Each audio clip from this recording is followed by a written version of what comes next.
ముఖ్యంగా liver cirrhosis hepatology విషయానికి వస్తే లివర్ సిరోసిస్ అనే సమస్య పెరుగుతున్నట్లు కనబడుతుంది. ఆల్మోస్ట్ దీనికి 22% కేవలం ఆల్కహాల్ కారణం అని చెప్పి మనకు ఐసీఎంఆర్ గైడ్లైన్స్ చెప్తున్నాయి.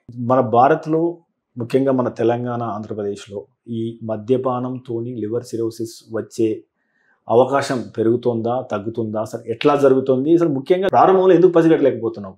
First and foremost thing, as of now ఈ రోజుకి మాట్లాడుకుంటే మేము చూసే సిరోసిస్ ఆఫ్ లివర్ కేసెస్లో 50% ఆల్కహాల్కి రిలేటెడ్. ఓకే, 50%. మిగిలిన 50% non alcoholic fatty liver disease పెరిగిపోతుంది.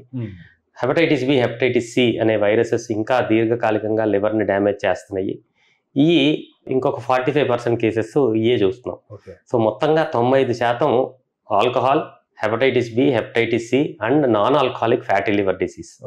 దీనివల్లనే చూస్తాం. ఇంకా 5% అరుదుగా చిన్నపిల్లల్లో విల్సన్స్ డిసీజ్, జన్యుపరమైన కారణాలు, ఆటోఇమ్యూన్ హెపటైటిస్ అని మిడిల్ ఏజ్ పీపుల్లో మనం చూస్తూ ఉంటాము. కొన్నిసార్లు ఎన్ని ఇన్వెస్టిగేషన్స్ చేసినా మనకి తెలియదు, క్రిప్టోజెనిక్ ఒక 1% మనకి ఆ కేసెస్ కూడా చూస్తాం జరుగుతుంది.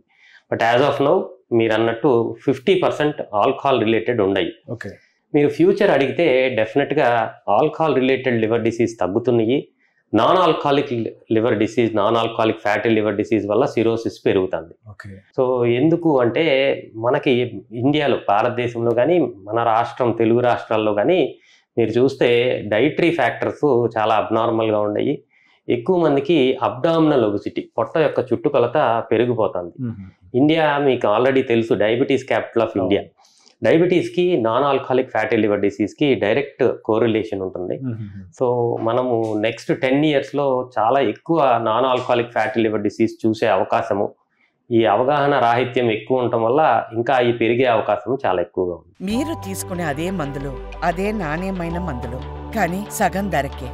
అవును, మెడ్ ప్లస్ బ్రాండ్స్ పై 50 to 80% తగ్గింపు.